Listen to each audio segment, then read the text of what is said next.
Assalamualaikum warahmatullahi wabarakatuh. Kali ini saya akan menjelaskan materi kita selanjutnya, yaitu basis data. Berikut ini capaian pembelajaran. Jadi ini adalah kelas rekayasa perangkat lunak dengan topik basis data. Materi ini dipergunakan di program studi Teknik Informatika Universitas 17 Agustus 1945 Surabaya. Capaian pembelajaran pada materi kali ini adalah mahasiswa dapat mengetahui konsep basis data dan fungsinya dalam sistem informasi, dapat memahami DBMS, dapat memahami SQL, dapat memahami ERD serta implementasinya dalam studi kasus, dapat memahami CDM, PDM, dan serta implementasinya pada studi kasus. Konten pada materi ini yang pertama adalah pengertian basis data itu sendiri, DBMS, SQL, alur hidup basis data, ERD, CDM, PDM, dan juga disertai dengan studi kasus masing-masing. Yang pertama, pengertian basis data.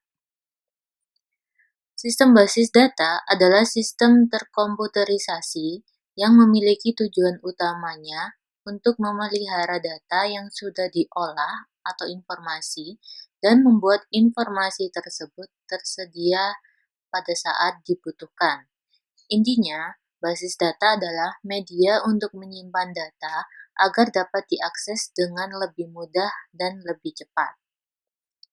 Pembahasan pada materi ini akan menggunakan basis data relasional yang diimplementasikan dengan tabel-tabel yang saling memiliki hubungan satu sama lainnya. Jadi seperti pada gambar, terdapat beberapa tabel di mana tabel 1 berhubungan atau berelasi dengan tabel 2, begitu juga tabel 2 berelasi dengan tabel N.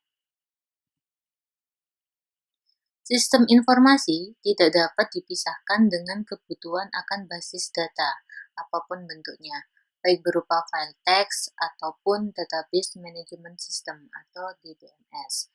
Kebutuhan basis data dalam sistem informasi meliputi yang pertama, memasukkan, menyimpan, dan mengambil data.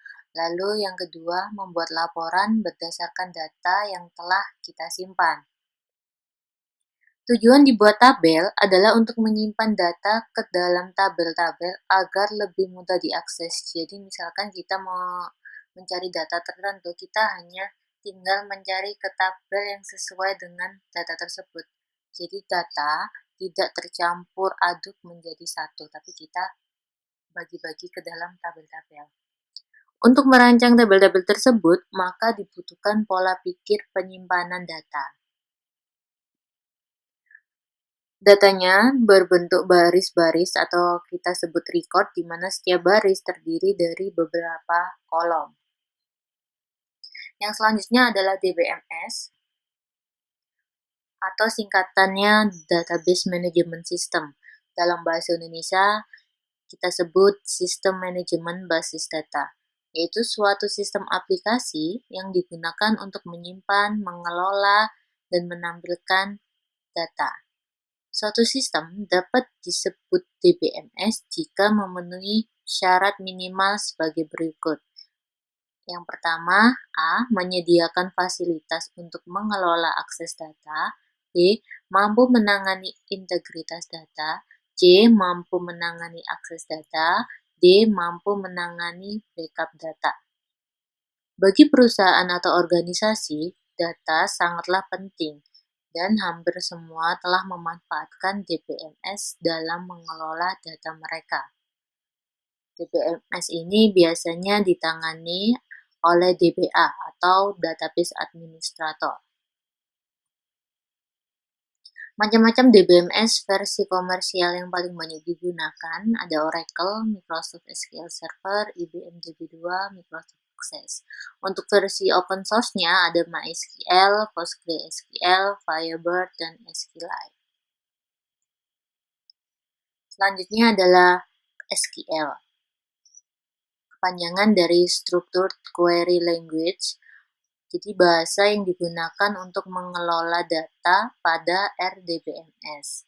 Awalnya dikembangkan berdasarkan teori algebra relasional dan kalkulus. Meskipun SQL diadopsi dan diacu sebagai bahasa standar oleh sebagian besar RDBMS saat ini, tetapi tidak semua standar yang tercantum di dalam SQL diimplementasikan oleh DBMS tersebut, sehingga terkadang ada perbedaan perilaku atau hasil yang ditampilkan oleh DBMS yang berbeda padahal query yang dimasukkan adalah sama. SQL adalah sekumpulan sintak atau statement untuk mengakses data dalam basis data. SQL sendiri juga bisa digunakan untuk melakukan proses modifikasi dalam suatu basis data seperti menambahkan, memperbarui, atau menghapus. Berikut ini ada 4 contoh umum saat kita mengakses data DBMS menggunakan SQL. Yang pertama ada insert. Insert adalah memasukkan data baru. Contohnya, insert into tabel mahasiswa, dalam kurung ada NBI, nama, tanggal lahir, tutup kurung, values, kurung buka, datanya, data NBI ya, jadi sesuai urutannya. Nuril Esti, 2020-01-01. Query di atas ini menunjukkan kalau kita akan memasukkan data baru ke tabel dengan nama tabel mahasiswa. Jadi ini adalah data baru ya. Jadi kita memasukkan data baru ke tabel dengan nama tabel mahasiswa dengan urutan data, yaitu jadi urutan datanya sesuai dengan ini. Ini kan nama kolom. Kolom terdapat 3 kolom yaitu NBI, nama, dan tanggal lahir. Nah, ini adalah datanya. Jadi sesuai urutannya. Karena ini data yang pertama, maka ini akan masuk ke kolom pertama yang disebutkan di sini, yaitu NBI. Lalu Nuril Esti akan masuk ke kolom nama, 2020-01-01 akan masuk ke kolom tanggal lahir. Yang kedua adalah update atau mengubah data. Jadi yang bisa diupdate adalah data yang sudah ada. Contohnya update tabel mahasiswa, set tanggal lahir sama dengan 2020-06-06, where NBI 20-460-16-07-25. Nah, query di sini adalah mengubah data. Ya, jadi untuk mengubah data dengan kolom tanggal lahir mahasiswa tadi, di mana NBI-nya adalah sama dengan 20-460-16-07-25. Gitu. Jadi mengubah data di mana NBI-nya sama dengan ini, yang diubah adalah kolom tanggal lahir dan ini adalah data terbarunya. Data yang akan diupdate atau dimasukkan. Tentunya di dalam tabel mahasiswa. Jadi jangan lupa ini update, nama tabel, set, apa, data baru yang mau dimasukkan, where itu di mana, NBI sama dengan 20-460-16-07-25. Selanjutnya yang ketiga adalah delete atau menghapus. Delete from tabel mahasiswa where NBI sama dengan bla bla bla bla. Nah, query di atas digunakan untuk menghapus data mahasiswa dengan NBI sekian di dalam tabel mahasiswa. Jadi datanya harus ada terlebih dahulu baru bisa kita hapus. Yang keempat adalah select atau menampilkan data. Select bintang from tabel mahasiswa where NBI sama dengan sekian. Query di atas ini digunakan untuk menampilkan seluruh data. Seluruh data maksudnya adalah seluruh kolom. Jadi misalkan tabel mahasiswa ini punya 10 kolom, berarti semua kolom kita ambil semua datanya. Karena ada opsi kita hanya kita bisa mengambil beberapa kolom saja, tidak semua. Kalau kita ingin semua, kita langsung ketik aja select bintang. Nah, bintang ini untuk semua kolom. Kalau ingin kolom tertentu, kita bisa langsung menyebutkan kolomnya apa saja. Karena ini bintang, berarti semua kolom tadi, kolom NBI, nama, dan tanggal lahir, di mana NBI-nya adalah sekian. Tentunya di dalam tabel mahasiswa. Selanjutnya kita membahas alur hidup basis data. Dalam perencanaan basis data juga memiliki alur hidup atau database life cycle (DBLC). Seperti terlihat pada gambar berikut. Jadi yang pertama ada analisis kebutuhan dan desain konseptual, desain logik, lanjut ke desain fisik, dan yang terakhir adalah implementasi. Fase-fase DBLC. Yang pertama, analisis kebutuhan atau requirement analysis. Hal-hal yang harus dilakukan pada tahap ini adalah A. Didefinisikan dengan mewawancarai produsen atau pemakai data. Data apa sajakah yang dibutuhkan untuk disimpan dan terkait dengan aplikasi yang akan dikembangkan. B. Membuat kontrak spesifikasi basis data. C. Entity Relationship Diagram atau ERD sebagai bagian dari desain konseptual. Selanjutnya desain logik. Desain logik basis data atau Logical Database Design. Pada tahap ini, kita membuat rancangan logik basis data dan juga biasanya kita membuat CDM atau Conceptual Data Model. Lalu fase yang ketiga yaitu desain fisik basis data atau Physical Database Design. Pada tahap ini, kita membuat rancangan fisik basis data, yaitu PDM, Physical Data Model. Dan fase terakhir adalah implementasi, membuat query SQL, aplikasi ke DBMS atau iFile.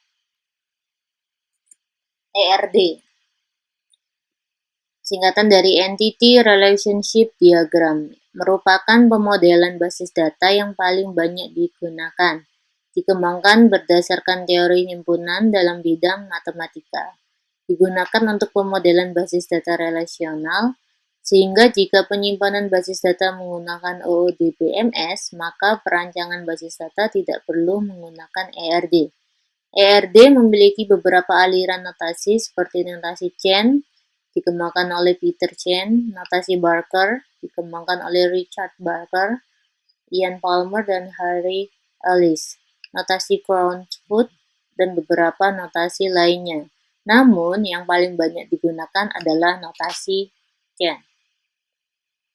Simbol-simbol yang digunakan dalam notasi Chen adalah yang pertama ada entitas atau entity seperti persegi panjang ya.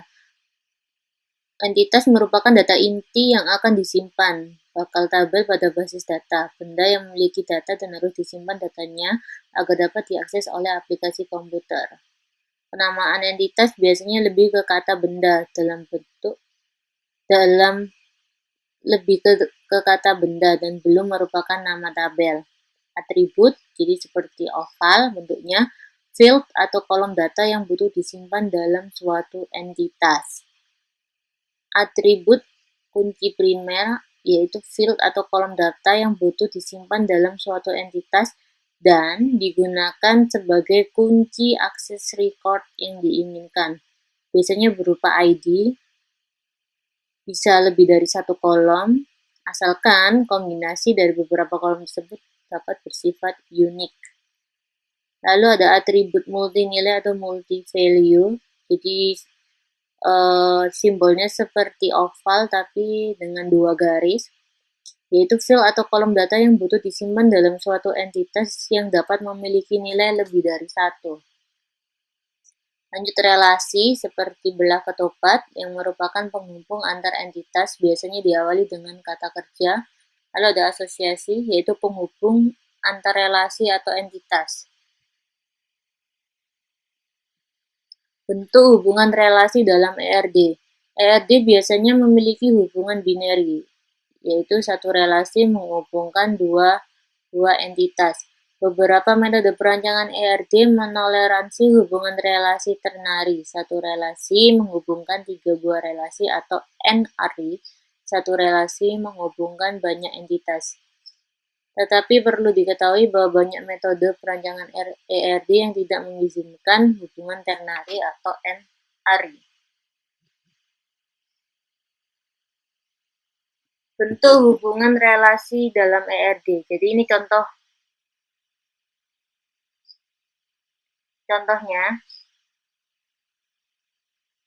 Yang pertama binary, jadi ada gambar entitas 1, relasi 1, entitas 2. Kalau ternary, bedanya adalah entitasnya ada 3. NRI, entitasnya contohnya ada 4. Beberapa metode perancangan ERD memberikan solusi untuk perancangan ERD yang tidak binary. Jadi, contohnya tadi yang ternary, dapat dirubah bentuknya menjadi seperti ini. Jadi, karena kita harus menghindari bentuk ternary, maka kita mencari opsi lain untuk menggambarkan yang sama tetapi dalam bentuk binary seperti ini.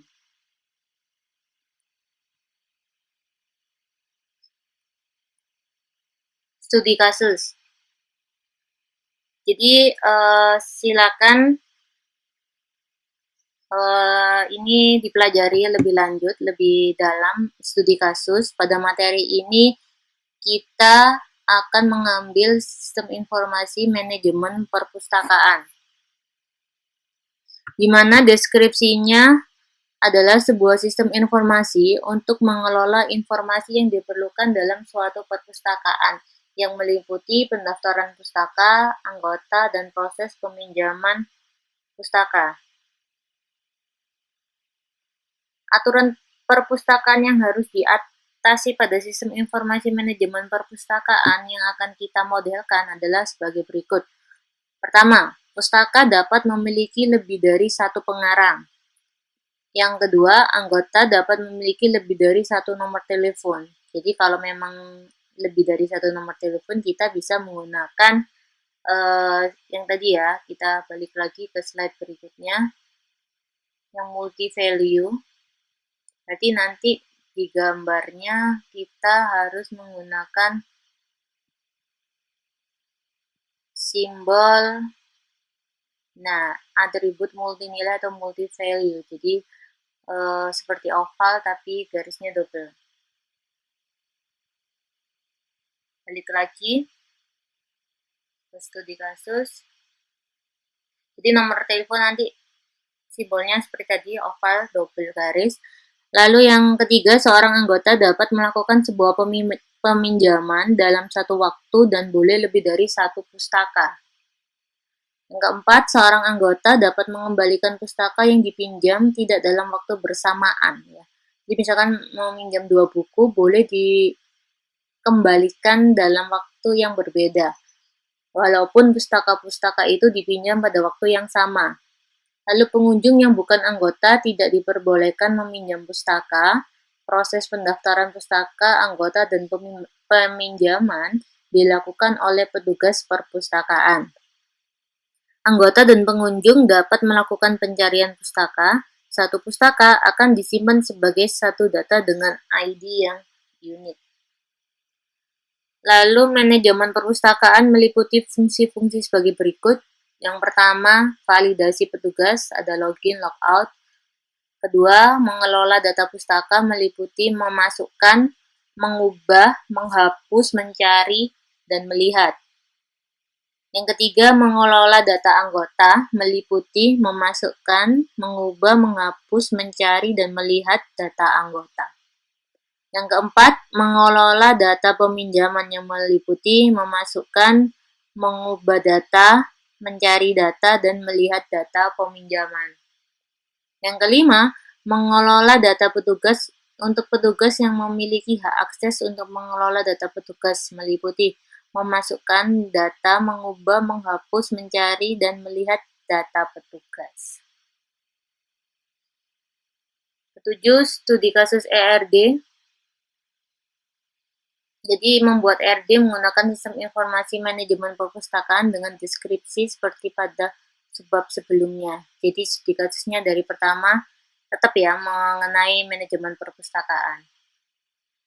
Berikut ini tabel entitas dan atribut. Jadi ada entitas pustaka, yaitu entitas yang menyimpan data pustaka. Berikut ini atributnya, ada ID, judul, jenis, penerbit, tahun, pengarang, dan deskripsinya.